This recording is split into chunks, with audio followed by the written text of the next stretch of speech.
Hello, I'm Penny Haslam, and I'm your chair for this exciting launch of the Ownership Hub.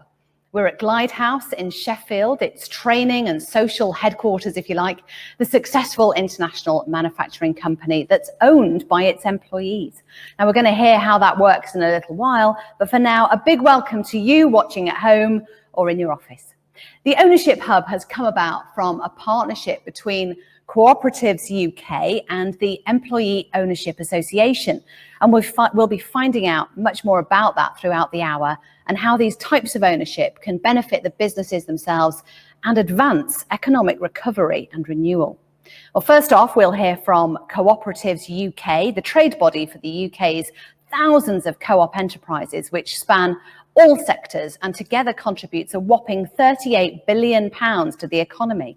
After which we hear from the EOA, which supports more than 500 members who are either successful employee-owned businesses already or who have aspirations to become so. And then we find out about the aspirations of Sheffield City region when it comes to powering up for the future, ably communicated by its mayor, Dan Jarvis. So that's the speakers. But this session also brings you ideas and experiences about what it's actually like to be part of an employee-owned or cooperative business. We get to hear from two Sheffield businesses that are run in that way. And then the floor is open for you and your questions, and you can ask any of the speakers anything you like. Obviously, keep it on an ownership or regional renewal theme, and just type in your question and who it's aimed at, if that's relevant, and press send. What could be easier? Nothing at all. And of course, today we're virtual. So I'm going to do the housekeeping, but I'm guessing you'll know where the toilets and the fire exits are, but just turn off your camera and mute yourself if you haven't done so already. So first, let's hear from Rose Marley, the CEO of Cooperatives UK, to explain what the Ownership Hub is all about. Good afternoon, my name is Rose Marley and I'm the CEO of Cooperatives UK, and I'm really sorry that we can't be with you in person today, but really excited to tell you about why we've gathered this impressive bunch of pioneers together today. So what exactly is a co-op? Well, co-ops are businesses that distribute power through one member, one vote and anchor wealth in the community. Being a member of a co-op means that you have a stake and you have a say in the way that the organisation is run. So you are a co-owner and you are involved in the decision making. I'm sure many of you know there are lots of different types of co-ops. Members can be workers, customers, suppliers, users, the people that are closest to the business. But today we're specifically talking about worker co-ops and employee-owned businesses. The Ownership Hub is a joint project with the Employee Ownership Association because we identified what we had in common, which is ownership. So if your employees or workers have a stake and a say, then it stands to reason that they are more invested in the business. Deb is going to tell us later about the ownership dividend, why employee and worker-owned businesses are more productive, more inclusive, and actually more highly engaged teams. So what is the Ownership Hub? Well, it's a project where a geographical area like Sheffield City region directly works with regional partners. They tap into local business, community and networks to raise the worker profile and employee ownership to existing and new business startups and professional advisors who support them. We know that worker and employee ownership businesses are successful, and together around 1,100 businesses employ 200,000 people and contribute over 40 billion to the UK economy.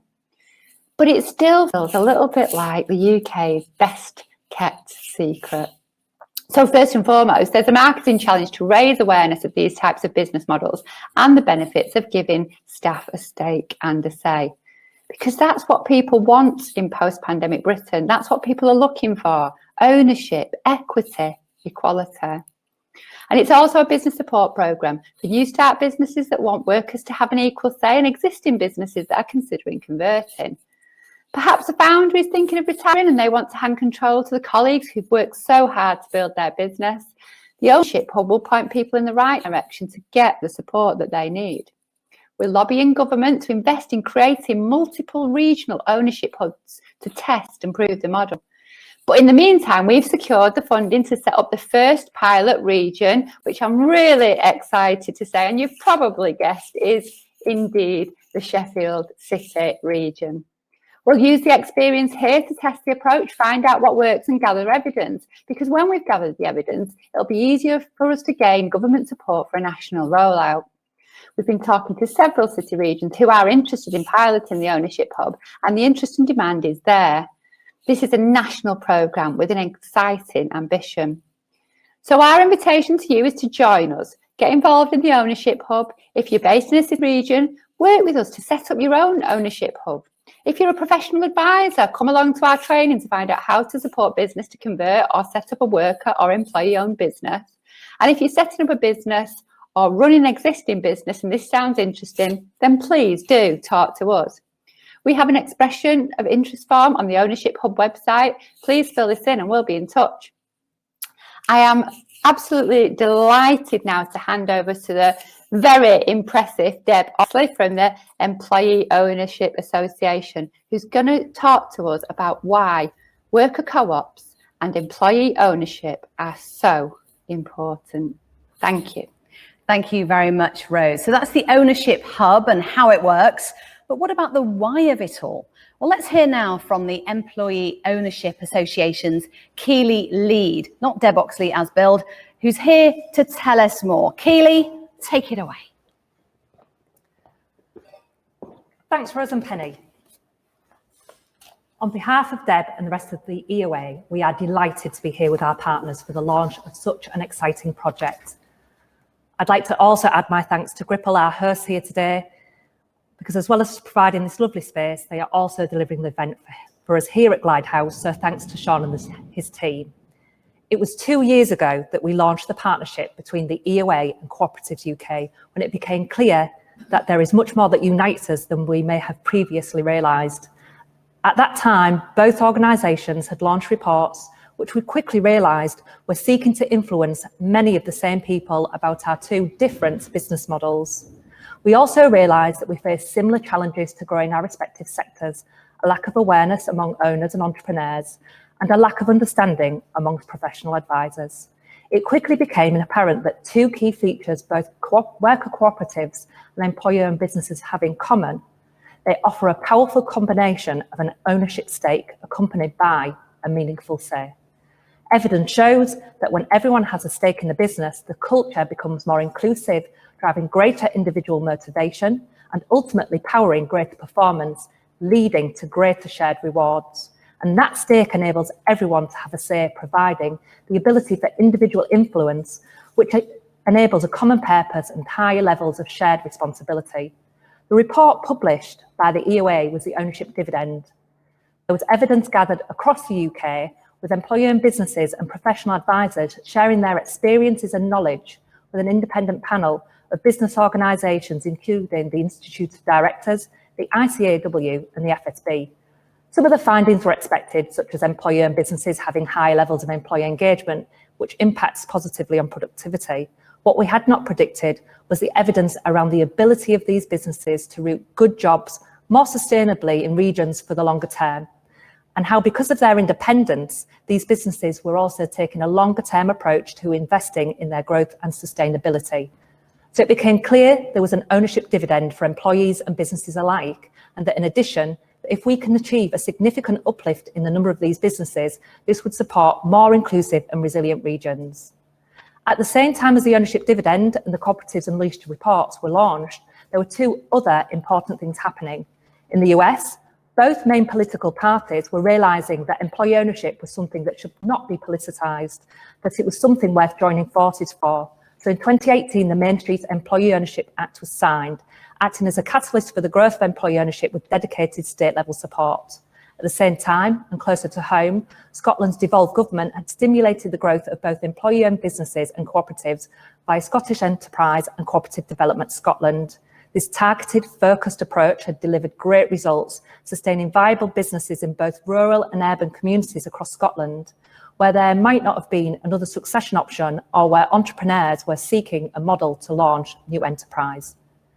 The launch of an industry leadership group called Scotland for Employee Ownership brought with it the ambition of a five-fold increase of these types of businesses in Scotland. So our new partnership with Co-ops UK and offered some useful benchmarks to consider, which inspired us to come together to develop the 1 Million Owners campaign, an ambition to grow the number of employee and worker owners in the UK to 1 million by 2030 through the stimulation of awareness and capacity building at regional level, which brings us back to the Ownership Hub, the programme which we can realise the ambitions of 1 million owners.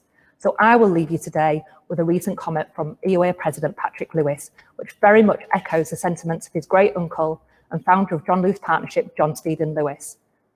There is an enormous untapped potential for employee and worker ownership in the UK, a time when we need to focus on an economy fit for the future.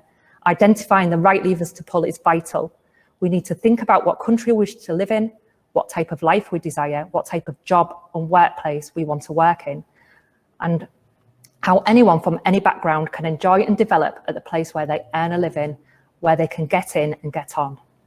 Our hope is that eventually every region will have the ambition to grow its community of employee and worker-owned businesses so that every part of the economy can feel the ownership dividend. Thank you. Round of applause, Keely. Round of applause. Virtual events are so quiet, aren't they? But I'm applauding you. Thank you very much. That was fantastic. Thank you very much.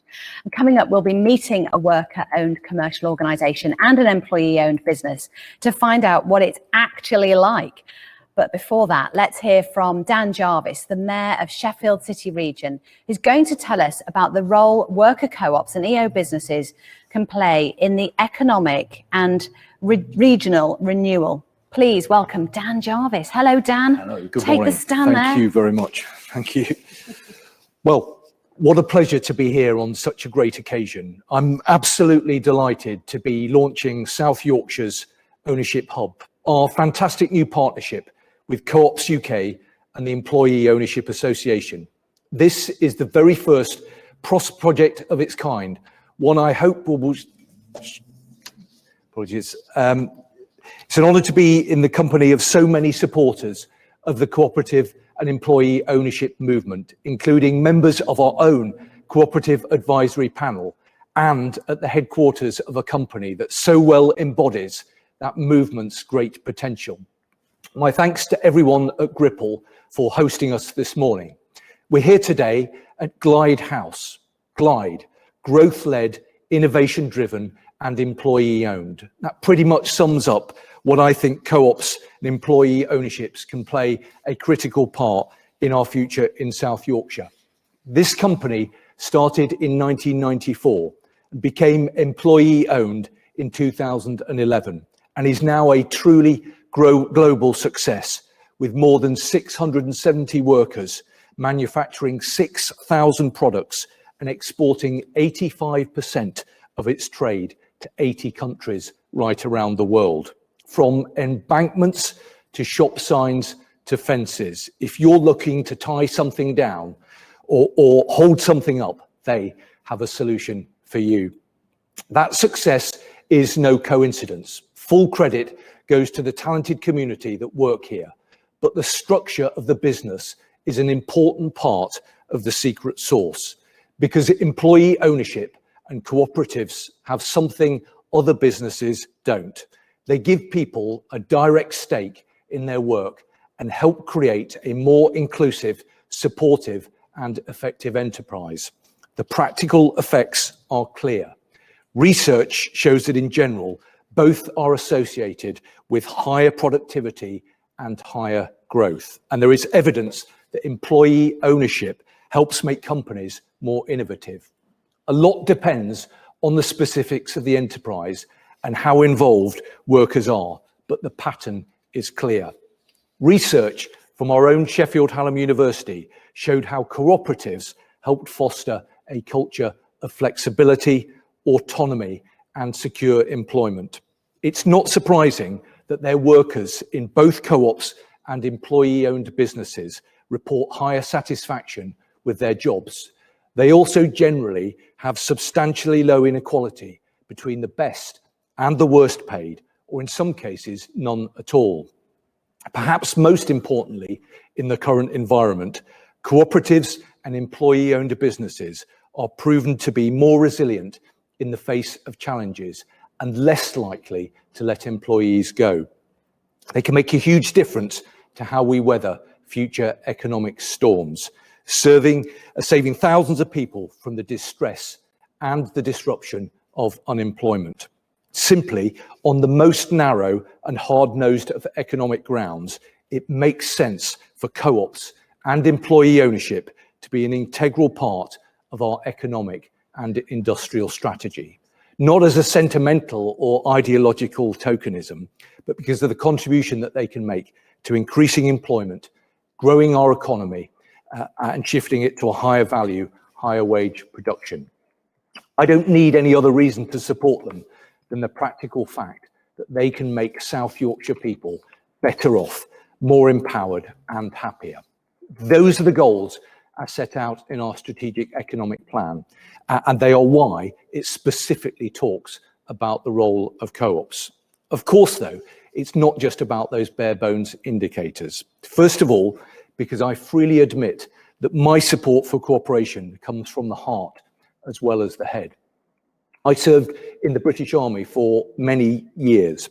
A company of soldiers has some important differences with workers' collectives, as I think that my old regimental sergeant major might have pointed out had I suggested otherwise. But our common stake in our work, our common interest in its outcome, and the need for us to work cooperatively to achieve it was, if anything, more stark because our survival depended on it.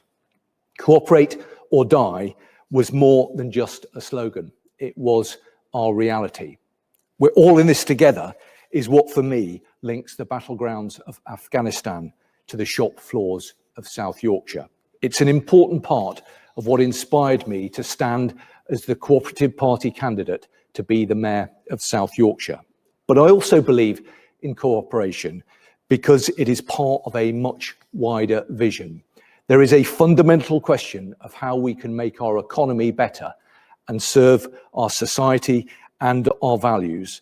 How can we make it not just more prosperous, more fairer, but more democratic, more sustainable? In other words, how can we not just change the output, but change the system?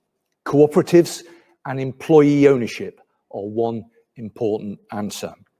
Now, I think that there is an intrinsic justice in the idea that workers should have a direct stake in their work and in its management. It is a redistribution of wealth and perhaps even more importantly of power that is fundamentally right, and that works. Part of the beauty of that is that it is not just redistribution, but pre-distribution, fixing things before and within the game, rather than trying to remedy unfair results after it is over. It depends very little on the bureaucracy of government intervention, though government can, of course, help create the environment to encourage it. And it is all the more efficient and empowering as a result. I'm all in favour of proactively using the state where it is needed and works, but the result is the bottom line. And if we can get it with less intervention, then so much the better. I know a lot depends on how cooperation is done, and it is not a panacea, even when it is done well.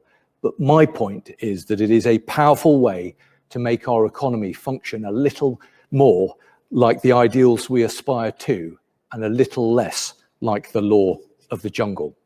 Of course, there are many other ways we need to redistribute power and wealth and make the system more just, from breaking up monopolies to fairer taxation to more investment in education. And for me, support for cooperatives is part of a wider programme of change. But what does that actually mean in practice? Well, my mayoral combined authority is working to set up new rules and mechanisms so that every penny of spending we control will come with conditions or incentives to encourage those we work with to create greater social value. From wages to decarbonisation to apprenticeships, we're developing an employer's charter to encourage that even among businesses we don't have a direct relationship with. We're taking a huge step by using our devolved gain share to fund a £500 renewal fund. And part of that is intended to invest in local businesses, including cooperatives, and again, we'll lever it for social value for all that it's worth. Just as cooperatives prosper while putting values before profit, so shall we. Finally, we're looking to give people more power, from increasing their involvement in policy making to strengthening devolution. That's a critical point. One of the genuinely radical aspects of cooperatives is the way that they can give us more power and the way that we can both generate trust and help unleash the potential of an enterprise. It's a hugely powerful shift, and this is exactly the same dynamic we need to see with devolution, because we need to empower local and regional government to bring closer control to the people and harness our local knowledge and our commitment to our communities, because then we can truly unleash the potential of South Yorkshire. Giving workers more control and a fair share of revenues fosters a sense of empowerment and makes them measurably happier. I believe doing the same for people right across the UK can help address the deep disillusionment and discontent which is undermining the fabric of our country. Speaking of happiness, I want to pause just for a moment to give a particular shout out this morning to Emma Hodinott, although I know sadly she can't be with us this morning. Emma is a Cooperative Party councillor in Rotherham and until very recently was a member of our cooperative panel. She gave a significant amount of support to our application for the ownership fund. She's just recently gone on maternity leave and is expecting her first child. I should warn her that what lies ahead will be less like a democratic workplace and more like albeit a particularly beautiful, but nonetheless brutal form of dictatorship. But anyway, we're sending Emma and Chris all of our very best wishes and our very best of luck today. So, what do I want to see from the UK's first and best ownership hub? Of course, its most direct mission will be to support co-ops and to help employee-owned companies and help create more of them, including exploring new opportunities. I particularly want to look at how we could play a wider role in the care sector, for example. We're reforming our business support function, and the plan is for the ownership hub to be an integral, interlinked part of that, rather than sitting separately in a silo. We hope that that will make it more effective. We've earmarked a budget to support its work, including awareness raising. Stop, cooperate and listen is sadly probably not going to be the slogan, but only because we can't afford the rights. But at the latest count, there are 236 cooperative businesses across Sheffield, Barnsley, Doncaster and Rotherham. They include some of our most enterprising businesses with a combined annual turnover of around £98 million and involving, at a conservative estimate, around 1,000 paid jobs and many more voluntary and community roles. It's a start, but it is a fraction of our potential. And I want to see the sector become a central part of the South Yorkshire economy. And when I look for inspiration, it's not just to the deep roots of the cooperative movement in our own region, but to Finland, where more than 80% of people are members of at least one cooperative, and to New Zealand, where they account for 20% of the economy. It's surely no coincidence that the top 10 most cooperative economies also occupy 8 of the top 12 spots on the Social Progress Index. I'm under no illusion as to how long it would take us to get to those levels and the work that would be involved, but that is the sort of ambition we should be aiming for. But again, it should not be the only ambition. I also want the ownership hub to contribute to that wider shift that I've talked about, to help infuse cooperative values, not just into our economic work, but into everything that we do, from our bus review to our industrial strategy. It's my firm belief that taken together, the different elements that we are pursuing start to add up to more than just a sum of the parts. So we need to build a better, fairer economy and a better and fairer society. What we're doing is trying to infuse those goals and values into the heart of the economy, business, government, spending, investment, and so change the system from within. It is both superficially undisruptive and potentially transformative. I do not pretend for a moment it is enough on its own, but nor should its power be underestimated. Cooperatives and employee ownership are tools in a relatively quiet, but I believe genuinely radical campaign for fundamental change. That is what I'm so pleased and so proud that we are launching today. Thank you. Thank you, Dan. Thank you so much. Big rounds of applause, usual thing. So fantastic, so interesting. And we're going to get a chance to ask Dan more and Keely about all of what you've just heard about. And it's a chance for you to ask your question as well. So just get typing with that. Don't go away anywhere. We're going to have that in a little while.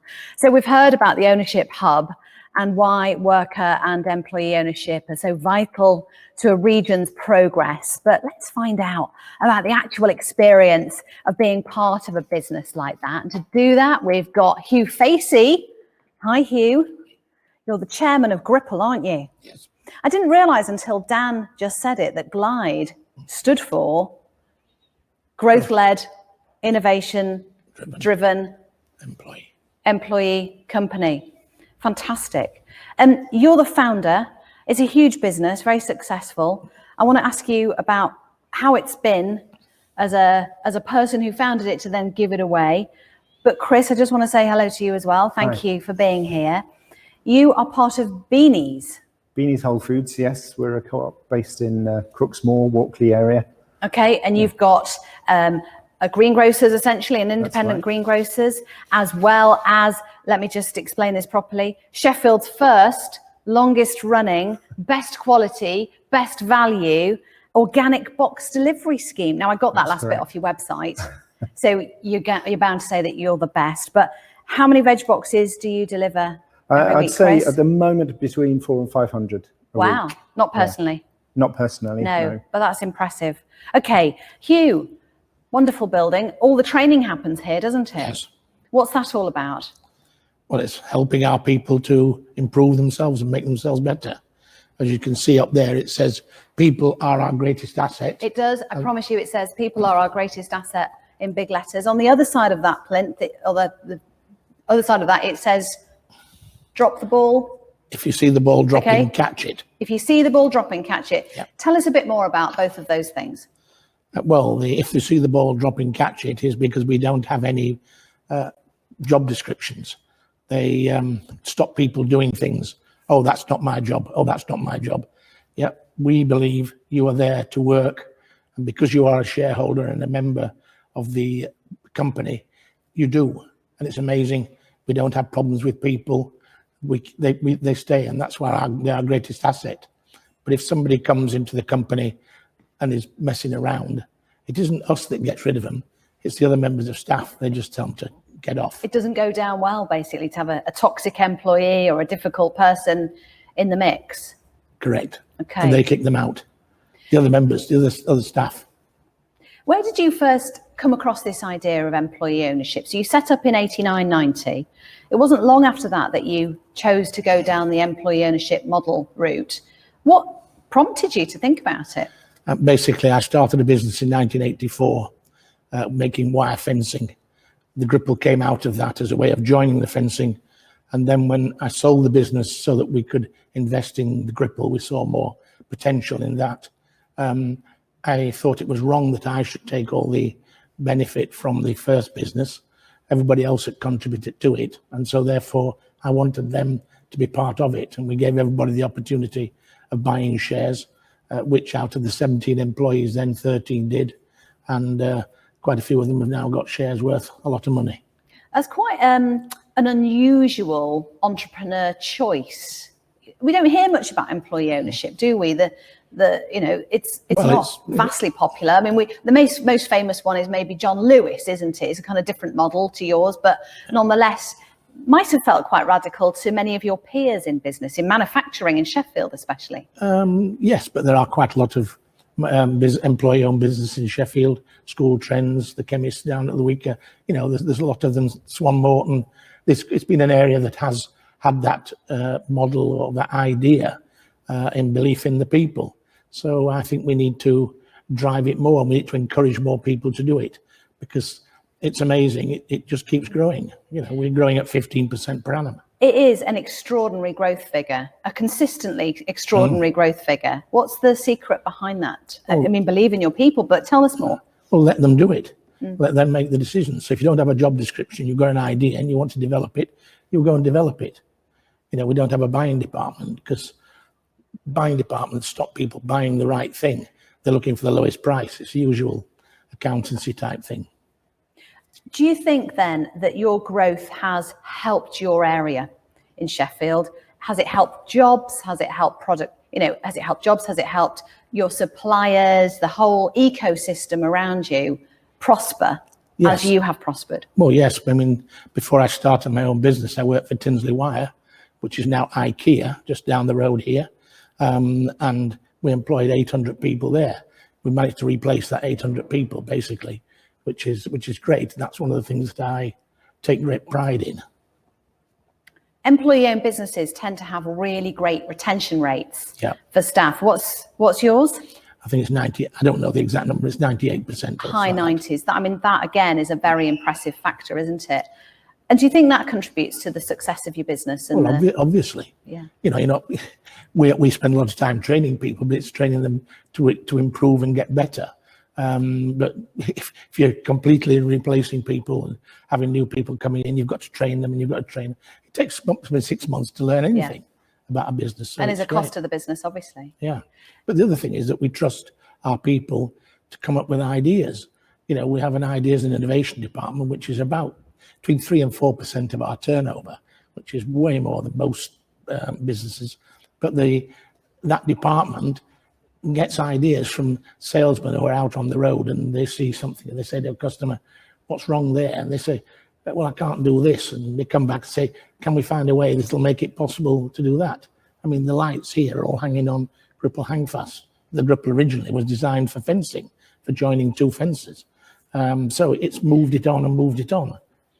Fantastic example, and one that you wouldn't perhaps find in a hierarchical, one owner owned business, when people are told maybe their ideas are great, but they don't really tend to go anywhere. Quite frustrating. So thank you. It's really fantastic to hear. And Chris, Dan mentioned there about how employee owned and worker cooperatives create good jobs. Yeah. Good work for people. So less of your 0 hours contracts maybe, and that sort of thing. Explain a little bit more about how Beanies works and the kind of work that people do. Well, certainly we're a company, we've got 13 co-op members at the moment, so something of a different scale from Hughes. I mean, you're both Sheffield and you're both founded about the same time, but you're both quite different. That's right, yeah, 1986 we've been going since. We were originally set up by one guy with a bunch of credit cards who wanted to open a shop. And so he bought a lot of stock and started selling, and then very quickly decided that he couldn't do it on his own and gathered a team around him, which then became a workers' co-op. He decided to do it that way. And it's been that ever since. So yeah, we all work together. We don't have specific, I'm interested to hear what Hugh was saying about no job descriptions.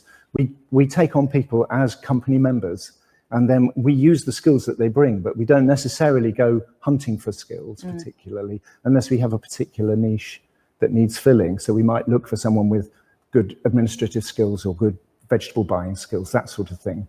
But everyone is responsible for every aspect of the business. And gradually they'll find their own sort of niche in the way that they work and how.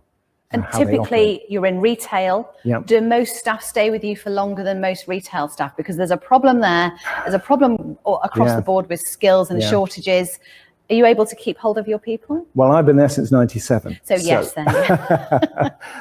And a lot of the others have been there, not as long as that, but certainly we do keep people for a good length of time. It depends when they arrive with us, and we take on people across the age range and across life experiences. So sometimes they'll have come just out of university. They'll be looking for something steady for a couple of years, perhaps, and then want to move on to something else. But other people have come at a later stage and they've stayed with us for years and years. Yeah. Okay, interesting. Yeah. And now we think about ownership and we think about the staff and the employees or the workers owning it. And that's quite narrow. That's actually a greater impact, isn't there, that travels much further, region-wide perhaps. Where do you work? You work with producers, farmers, growers. It goes the whole nine yards, doesn't it? Yeah, but I think we see ourselves very much as a local community-based business. So we're taking suppliers for all sorts of products, from vegetables that are grown locally from Sheffield organic growers, and then there are other sort of small businesses producing candles and soaps and all sorts of foods, different foods that we'll sell. So we very much see that ourselves as a hub in that local community, serving the local people and within the wider region as well. So it's a way of keeping the economy local as much as anything. And people coming into the shop recognise the workers that work there. So it becomes a social place as well. Which is lovely. Good jobs, sustainable work, sustainable businesses, values. I mean, there's a lot of hand-wringing. I interview a lot of business owners, a lot of hand-wringing about values and purpose and all that kind of stuff. But I'm assuming, and I've spoken to a lot of businesses like yours, values are just so inherently part of how you go about your day-to-day life that it's not even something that gets discussed on a regular basis because you just live them all the time. Well, that's right. Yeah. It's a human way of working together, and it's all at every level. It's about how humans interact with each other for us. So and how they eat as well, Chris. How they eat. Yes. Yeah. It's one of my favourite topics. To do with health of what people eat, but also how they come together and how they work together. And I think that's equally as important in working in a co-op. And Gripple values get lived day in, day out. Just the interesting point about local. Everybody said to us 15, 20 years ago, you've got to get these made in China. They can make them a lot cheaper. And we said, no, we'll invest in innovation, in keeping developing. We had 13 ladies at the start who made 250,000 Gripples in the first year. We now make 60 a minute, 1 a second. We develop the machines. We have our own machines that we manufacture. We make those. That's the bit that amazes me, but it's because I haven't got a clue. But they did it and they came up with it. So we manufacture everything we possibly can here in Sheffield and in South Yorkshire. Okay, well, stay around. We've got some audience questions coming in thick and fast. So thank you both very much for explaining that a little bit more. And we're going to open up the floor now. I'll just grab my phone. I'm not texting, I promise you. I'm actually looking at the questions that are coming in. We've had one in about do you know what you've been saying? It's like magic, isn't it?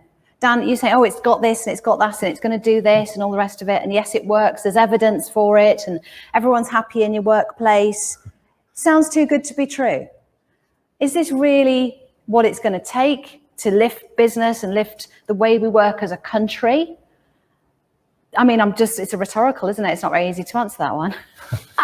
But tell me this, why isn't EO and worker-owned business more popular? If it's the silver bullet, if it's magic, why isn't it everywhere? Dan?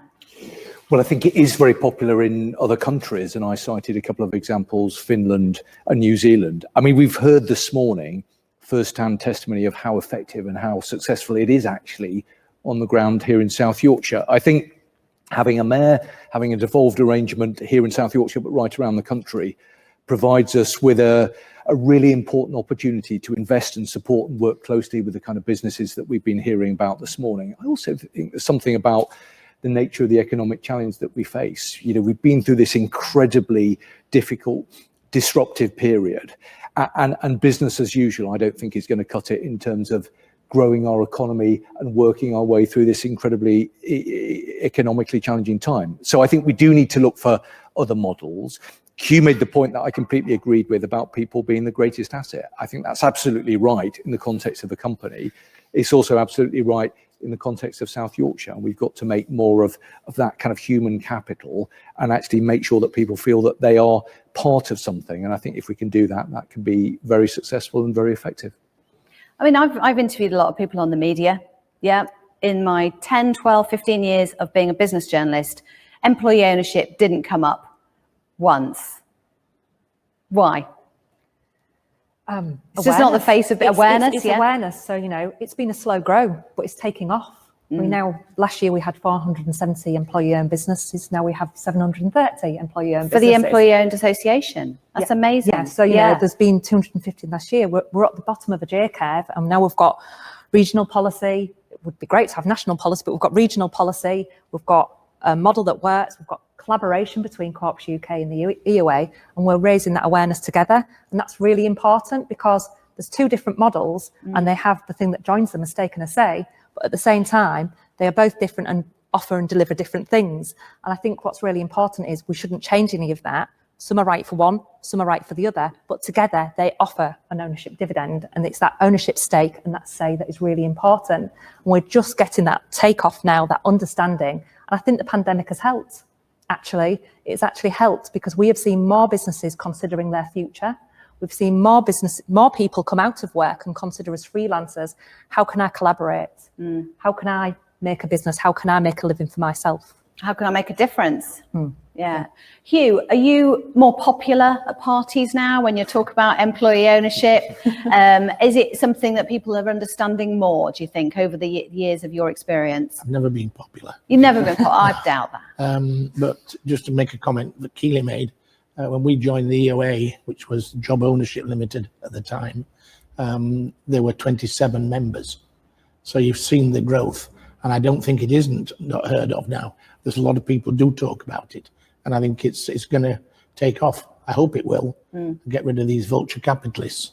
And attitudes changing, Chris? Yeah, I think so. Yeah, I think it's people. I think our local, as I was talking about, our local community, they really value the fact that we're a workers' cooperative. It's it shows them that we're thinking about people, and it reflects in all the aspects of what we buy and how we buy it. Really, how we work together. So what key thing needs to change, Dan? I mean, first of all, you're talking about Sheffield City region. So who are you speaking to when we're launching this ownership hub? Talk us through that territory first, and then I've got a question for you. So we're South Yorkshire. So we're talking about the 4 local authority areas of Barnsley, Doncaster, Rotherham and Sheffield, and that's the combined authority. So we work very closely with our councils, but also with private sector businesses and all of our anchor institutions as well. And that devolved framework gives us scale, but it gives us the opportunity to cooperate in a way that previously wasn't the case. So I think some really exciting opportunities that can come from that. So speaking to those businesses, what is the key thing that can help them become EO, employee owned, or worker owned, WO? Well, I think that's the exam question, isn't it? And that's the purpose of what we're launching today, to have that fulcrum point at a city region level, to work with local businesses, to provide advice, to give them the opportunity to come and see how it's actually working in practice and the benefits that that's delivering, both in terms of employees, but also to customers as well. So I think this is a very exciting opportunity to draw people together, to make the most of the best practice that already exists, and actually see what we can do here in South Yorkshire. Keely, it's advice, isn't it? Members, advice and information. Is that what people come to you for and crave the most? Yeah, already to the EOA and Cooperatives UK, we have people coming to us to speak about being worker cooperatives or employee-owned businesses. But what we haven't had is that sort of link into a regional area. And what that means is that people will be upskilled. Business advisors will know that this is an option, because currently, I think about 2/3 of SMEs don't have a communicated succession plan. Yet and lots of professional advisors don't know to advise as employee ownership as something. We've got lots of people entrepreneurs who might want to start businesses, but nobody's telling them about worker cooperatives. And we're going to make sure through this project that does happen. And we've got all the expertise there. We just need somewhere to bring it to life. And that's what we're launching today. So I think it's very exciting, because this is the kind of evidence that we will build from doing this approach. It'll blaze a trail. People will take notice, and other people, I'm sure, other regions are waiting in the wings thinking, I wish I was Sheffield. Well, we've had a question about just that from somebody saying, this sounds great for Sheffield. This sounds great for Sheffield. But what about the rest of the UK? What about the rest of the UK? I know you're regional, city regional mayor for Sheffield, South Yorkshire, all that. Are you trying to get this word out further and wider? Yeah, definitely. I mean, great for Sheffield, great for all of South Yorkshire. The metro mayors right around the country, I think collectively we represent more than 20 million people now. So I think that's a really important network. And clearly I want to talk to other mayoral colleagues around the country on a cross-party basis about the opportunities, I think, for them as well. So I think that we're launching something today that is really exciting, and I hope and believe will drive real change for people here in South Yorkshire. But as Keely says, I hope that that is a model that will be picked up and that others will see it right around the country and that they will get the benefits as well. And the business model, if you like, or the model of the ownership hub itself, has it managed to find a meeting place between the two different types of models? There's worker owned and employee owned. I think that's a question for you. You've been working obviously really closely with Cooperatives UK. So what's the distinction, and what do you have in common to get this off the ground? And I think we shouldn't change the models. We shouldn't bridge the gap. Okay. They both have their own inherent values. I think what we've identified that there's a stake and a say, and that's really important. But what this is, it's targeted and focused. So we are working with entrepreneurs, freelancers, and we're guiding them at the early time in their life towards worker cooperative as a model. And we're looking at businesses that are coming up for succession, or they want to try to look at their performance and use it in that way. And we're guiding them towards employee ownership. It's not to say that either or the other can't, but you go for the low-hanging fruit. This is what works for one set of businesses. This is what works for another. And so this targeted and focused approach is the way we're going. And it's not, we aren't, reinventing the wheel here. This has been trialled in Scotland. And we wanted it in the UK English region so we can see how it would work on the ground and gather that evidence. And how are you going to gather that evidence? What are the measurements for the success of the ownership hub? I don't know why I'm looking at you two, because you probably can't answer that, can you? Hi, anyway. So what are, I feel like I've got my back to you. That's the number of businesses. You've got it's like run any business, you have targets. And we when I was on the board, I'm just retired from the board of the EOA, but we're constantly driving to get to 200 members, then to 300 members, then to 400. And we're now at 700 or something, Keely said. So that's what you've got to do. Right. And we've got to get out there and talk to, we employee-owned businesses and co-op businesses have got to get out and talk to the other people. It's dead easy. You go out and sell. Love that. Go out and sell. How would you measure it for the ownership hub itself and the success for your region? Well, it's day one today, but let's be ambitious about what we can achieve. I do think that there is a huge opportunity in front of us at the moment. I think that the time for this is now, and I think that the nature of the situation that we've just lived through and the impact that the pandemic has had has focused people's minds on the nature of the economy and the contribution that they want to make to it. And from a city region point of view, we're very keen to make the most of that opportunity. So I think these are exciting times. I think there's huge potential, and we'll be working with all of our partners to make sure that we realise that. Great, thank you all very much. You're all flying the flag for employee ownership and worker ownership. Continue to do that. It sounds so exciting and so rewarding and so useful for everyone, everywhere. What's not to like? It really is a case of that. Thank you. Chris from Beanies, Hugh from Gripple, Dan Jarvis and Keely Lead, and Rose, of course, who we saw on video earlier. Don't forget to check out what we've been talking about today, the ownershiphub.uk. Couldn't be simpler, ownershiphub.uk, to find out more about cooperative and employee ownership, and of course to get connected to people who can help you explore the ideas that you've heard about today and the experiences that we've been hearing about. There's lots on that website, of course, and beyond, for your business, and for your region. And thank you to everyone involved, and to Gripple and the comms team for hosting us in their, well, it's a studio, isn't it? Hey, it's a studio. I've been Penny Haslam. Have a great day.